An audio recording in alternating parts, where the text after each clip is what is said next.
जय श्री शनी देवा।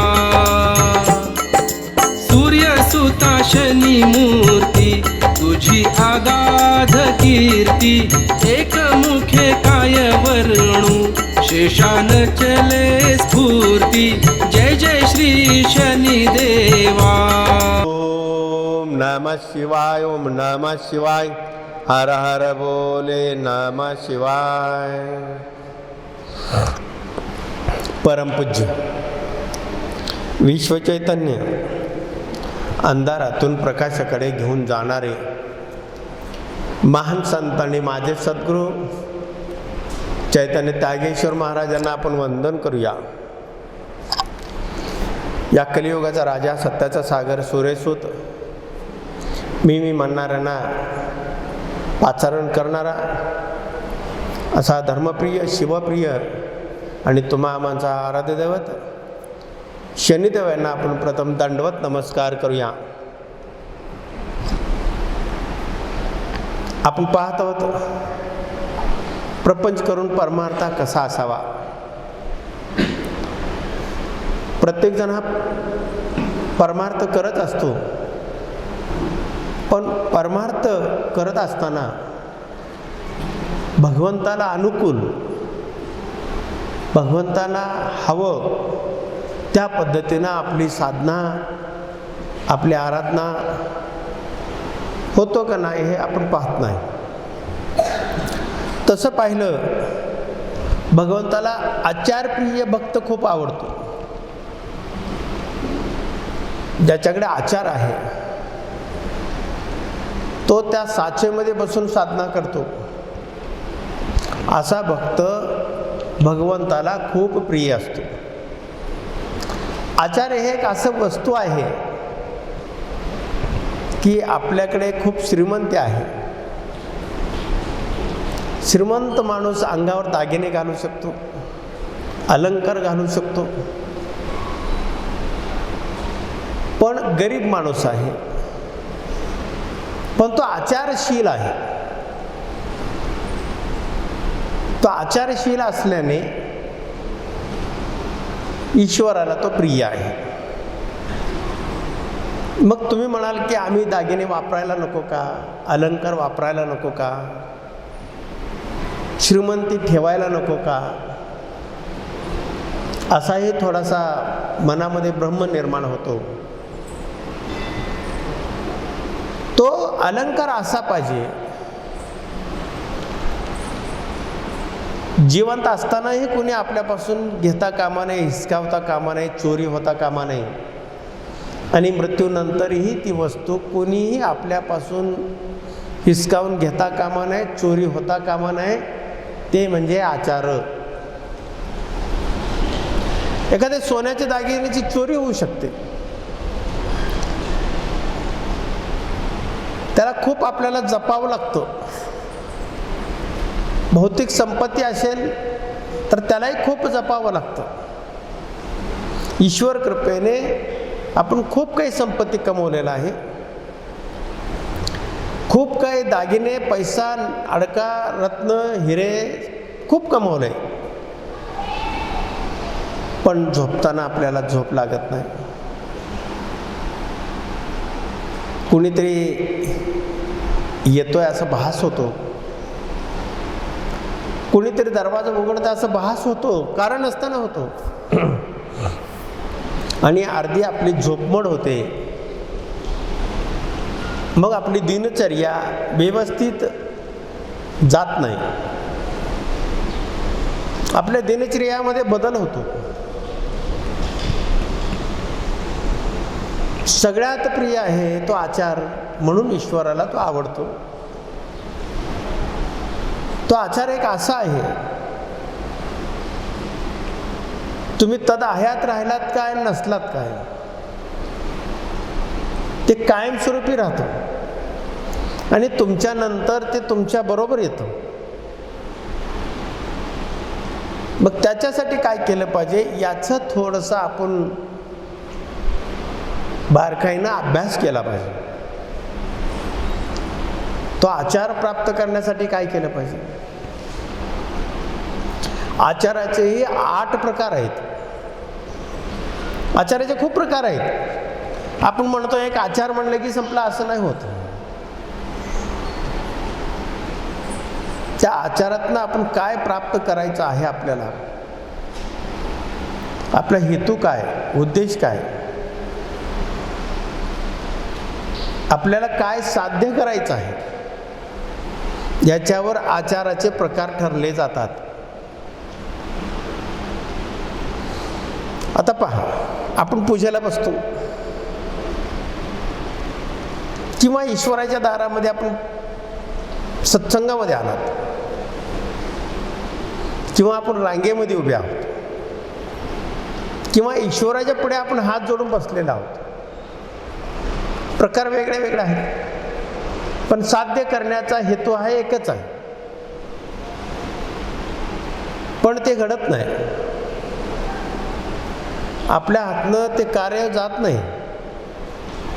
आपण पहा, एक चित्रपट असेल, एखादा सासू सुनेचं सिरियल असेल, आता हल्ली ते खूप गाजतंय. कुठलंही सिरियल तुम्ही उघडा, त्यामध्ये सासू सुनेचं भांडण, नवरा बायकोचं वाद, हेच दाखवलं जातं. नाटक असेल, आता नाटकं कमी झाले, खूप सिरियल खूप झाले. त्या सिरियलमध्ये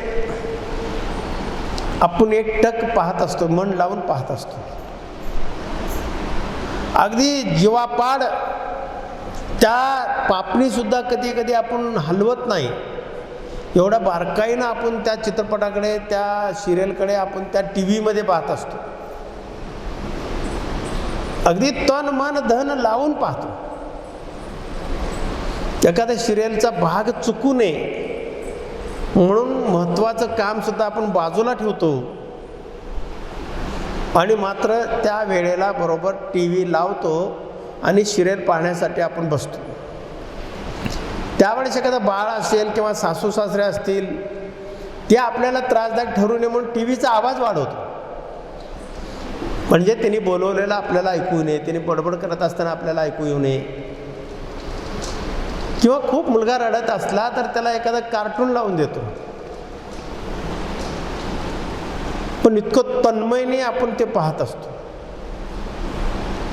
सुरुवातीला आपल्याला थोडंसं, सुरुवात करताना थोडासा पूर्ण मन लागत नाही. कालांतराने हळूहळू हळू अजून त्यामध्ये आपण गुंतून जातो. तसं ईश्वरासमोर बसल्यानंतर जेवढं तन्मन आपण सासू सुनाचं भांडणाचं सिरियल पाहतो, तेवढंच वेळ, तेवढं तन्मय जर मन लावून आपण जर ईश्वरासमोर बसलात तर ईश्वर सुद्धा तुम्हाला पावल्याशिवाय राहणार नाही. हे आचार पवित्र आहे, हे आचार आहे. जेवढं आपण मन लावतो, जेवढा अंतःकरणातनं पाहतो, तेवढा तन्मयनं जर ईश्वराकडे तुम्ही ध्यान दिलात, त्यांच्या साधनेमध्ये, त्यांच्या उपासनेमध्ये, त्यांच्या कर्मामध्ये, आचरणामध्ये तुम्ही जर मन लावून केलात तर ईश्वर खूप जवळ आहे. ईश्वर खूप जवळ आहे. ईश्वर फक्त तुमचा हेतू पाहतो. तुम्ही कसे साधना किती वेळ करताय याला काही महत्त्व नाही. तुम्ही किती मनापासून करताय, किती अंतःकरणातनं करताय, किती हृदयाच्या बेंबीपासून हृदयाच्या आत दडलेल्या ईश्वराशी एकरूप होऊन तुम्ही किती मनापासून साधना करताय, याच्यावर ईश्वर तुमच्यावर दृष्टी ठेवतो. तशी कृपादृष्टी ईश्वराला असं आयुष्य घालवायची गरज नाही आहे. ईश्वराला कधी ईश्वराने सांगितलेलं नाही आहे तुम्ही आयुष्यभर माझी पूजा करा. पूजा कुठल्या पद्धतीने करताय, कुठल्या भावीने करताय, कुठल्या हेतूने करताय, याच्यावर तुमचा आचार ठरला जातो. तो आचार कसा ठरला जातो पहा. एक श्रीमंत माणूस होता. तो रोज देवापुढे जायचा, रोज लाईनीमध्ये उभं राहायचा आणि गप्पा मोठे मोठे करायचा आणि दर्शन करून यायचं. एक दिवस एक भिकारी म्हणाला की हा रोज भक्त येतो, कधी देवापुढे एक उदबत्ती लावत नाही, कधी देवाच्या ताटामध्ये समोर ठेवलेलं ताट पुजारी ज्यांनी सेवा केली त्याच्या उपजीविकेसाठी ताट ठेवलेला असतो तो त्याच्यात 1 रुपया ठेवत नाही. हा असाच येतो, वाकतसुद्धा नाही, तो उभ्याने हात जोडतो आणि निघून जातो. एक भिकारी हुशार होता, तो त्याला रोज भिक्षा मागायचा. रोज भिक्षा मागत असताना तो भिकाऱ्याच्या पुढनं जाताना खिशात हात घातल्यासारखं करायचा. 4 पावलं पुढे जायचं आणि खिशातनं हात काढायचा. मग तो भिकारी काय करायचा की तो पुढे गेला, आता मागे येणाऱ्या भक्ताला तर आपण मागायचं म्हणून तो जागा सोडून हालायचा नाही. पण एका भिकाऱ्याने निश्चय केला, ह्याला सोडायचं नाही. रोज आमच्या समोर जाताना खिशात हात घालतो, असे पैसे असं चालल्यासारखं करतो आणि पुढे निघून जातो. मग एक भिकारी ताट घेऊन पुढेच उभं राहिला, भिक्षा द्या म्हणा. भिक्षुक भिक्षा द्या असं तो सतत म्हणा लागला, पण याला राहावं ना. आता आपण 10 पैसे 5 पैसे भिक्षा द्यावी तर थोडे सुटे नाहीत. मग करायचं काय, खिशात हात घातला, 1 रुपयाचा ठोकळा लागला. 1 रुपयाचा ठोकळा लागल्यानंतर हाताला तो घेतला, ताटातनं आपण 90 पैसे परत घ्यायचं, 10 पैसे द्यायचं तर आपला अपमान, इतर लोक बघणार सगळे. राग आला, पण भिकारी मागे लागला, दिलं तर पाहिजे. मग तो 1 रुपयाचा ठोकळाचा भिरकावून टाकला, घे पैसे म्हण, आणि निघून गेला. कालांतराने तो व्यापारी शरीर ठेवला आणि मृत्यू लोकात गेला. मृत्यू लोकात गेल्यानंतर आता त्याचा हिशोब असतो, तुम्ही इथं काय काय केलं आहे, आजच्या दिवसात काय काय केलं आहे, हे सगळं हिशोब रेकॉर्ड आहे सगळं. तुम्हाला वाटतं की कोण पाहतं, कोण रेकॉर्ड करतं, असं होणार नाही. या क्षणाला मी काय करतो, माझा हेतू काय, प्रबोधन करण्याचा हेतू काय, आपहित आहे का परहित आहे, याच्यापासून तुमचा हिशोब ठरला जातो. मग तिथं आत्मा हा गेला.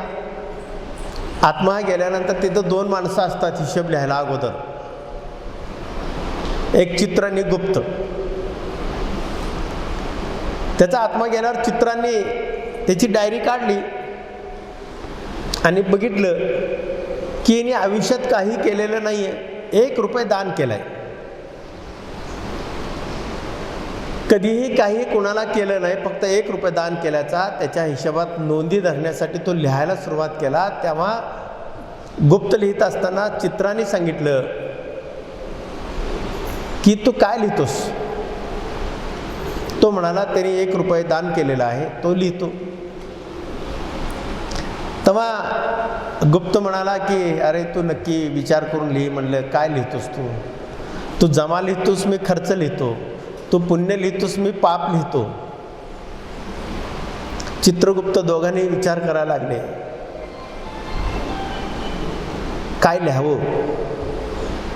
तेव्हा दोघांचं मंथन झालं की तो 1 रुपया दिलाय, 1 रुपया दान केलाय, पण हेतू कुठला होता, मनातली भावना कुठली होती तिची.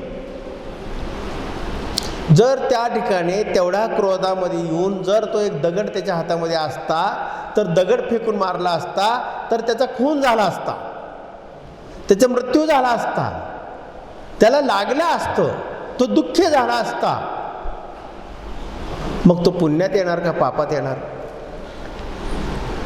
दोघांनी मंथन केलं, दोघांनी ठरवलं की हा 1 रुपये पुण्य होत नाही, 1 रुपये फेकल्याबद्दल त्या पापामध्ये जमा होतो. पापामध्ये त्याच्या पापामध्ये लिहिण्यात आलं आणि त्याला नरकात पाठवण्यात आलं. बाबांनो, तुम्ही साधना करत असताना तुमच्या मनातला भाव काय हे पाहिल्याशिवाय ईश्वर तुमच्यावर कृपादृष्टी टाकत नाही, लक्षात ठेवा. कृपा करतच नाही. तुमचा हेतू काय? म्हणून आचार हे 8 प्रकारचे आहेत. आचार कुठल्या पद्धतीनं तुम्ही साधना करताय, कुठल्या हेतूनं करताय, तुमचा उद्देश काय, हे जर तुमच्या लक्षात नाही आलं, तुमच्या साधनेला काय अर्थ आहे? काही अर्थ नाही. म्हणून साधना करत असताना तुम्ही प्रपंच करून परमार्थ करताय, परमार्थ करत असताना साधना करताय, साधनेचा हेतू लक्षात ठेवा. ते हेतू जर साध्य करायचा असेल तरच साधना फळास येते आणि शुद्ध, पवित्र आणि सात्विक होते.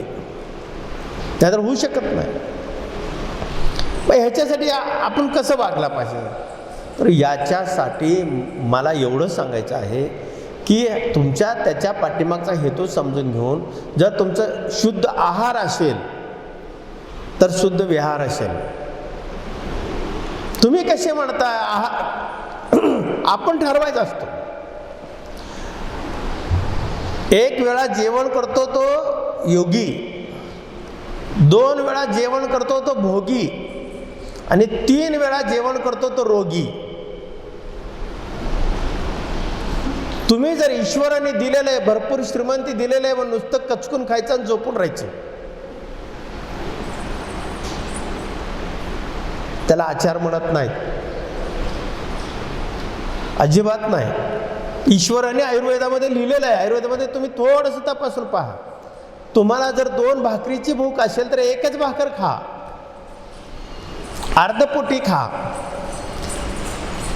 आणि परत अर्धपोटातला अर्धपोट पाणी प्या आणि अर्धपोट मोकळं ठेवा. तर तुमच्यात सात्विकता येते. शरीर हलका हलका राहतो, आळस येत नाही, स्थूल शरीर होत नाही, बोजड होत नाही.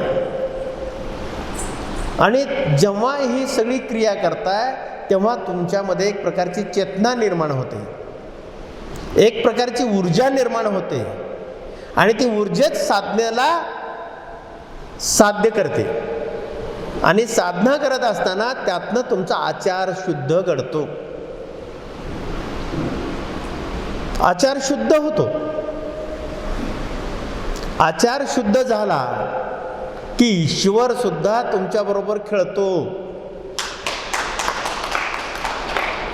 ईश्वर तुमच्या बरोबर खेळतो. पण ही करण्याची मानसिकता, ही दशा आपल्या जवळ आहे. शुद्ध आहार, शुद्ध विहार, ज्या पुराणात सांगितलेल्या गोष्टी आहेत. पहाटे लवकर उठणं, सायंकाळी आपण आताच्या हल्लीच्या काळामध्ये भोजन किती वाजता करतो? रात्रीच्या 12 वाजता, 11 वाजता. तसं 7:30 ते 8च्या काळामध्ये भोजन झाला पाहिजे. भोजनानंतर झोपण्याच्या वेळेमध्ये 2 तास अंतर पाहिजे. पहाटे 4:30, 4च्या दरम्यानच उठलं पाहिजे. तेव्हा तुम्ही निरोगी राहाल. तुम्ही जसे निरोगी राहाल तशी तुमची साधनेला बळ मिळेल. ती ऊर्जा वाढवते, आत्म ऊर्जा वाढवते. तेव्हा तुमची दृष्टी सम होते. तुमच्या मनामध्ये भेदभाव निर्माण होत नाही, स्वार्थपणा निर्माण होत नाही. तिथे फक्त परमात्मा राहतो. परमतत्व समदृष्टी निर्माण झालं की आपण ईश्वरा समान झालो. तोपर्यंत होऊ शकत नाही. तुमची साधना जर करत असताना ईश्वर जरी तुमच्यात प्राप्त झाला आणि तुमचा हेतू जर योग्य नसेल, हेतू जर ईश्वराला मान्य नसेल किंवा समाजाला मान्य नसेल, धर्माला अनुकूल नसेल, कुटुंबाला अनुकूल नसेल, ते जर तुमची मागणी विचित्र असेल तर काही उपयोग नाही, काही उपयोग नाही. बघा, एक माणसाला 2 पत्नी होत्या. पूर्वीच्या काळामध्ये 2-2 पत्नी असायच्या, 3-3 पत्नी असायच्या. आता 1 पत्नी मिळाला, सोटच्या सोट गावात वळूच्या वळू फिरतात पोरं. लग्न नाही. त्यांच्या कर्तृत्वाचं हे फळ आहे. मी त्यांना नावं ठेवणार नाही. पण पूर्वीच्या काळामध्ये 2-2, 3-3 लग्न व्हायच्या. एकाला 2 पत्नी होत्या. एक आवडती होती, एक ना आवडती होती. मोठी ना आवडती होती, धाकटी आवडती होती. तो भक्ती करायचा, खूप साधना करायचा. आणि योगायोगाने मोठी मृत्यूच्या शय्यावर आली. मृत्यूच्या शय्यावर आल्यानंतर पती बसलेला होता आणि पतीला त्याने सांगितलं की तुम्ही अख्खं आयुष्य माझं ऐकला नाही, आता तरी शेवटचं ऐका. तो म्हणाला तू सांग, मी ऐकतो. काय नाही म्हणलं, माझ्या मृत्यूनंतर माझ्या समाधीच्या शेजारी तुमची समाधी असावी. छोटीशी आट आहे. त्यांनी शब्द दिला. मग ते शरीर सोडले आणि मृत्यूलोकातून स्वर्गलोकात गेली.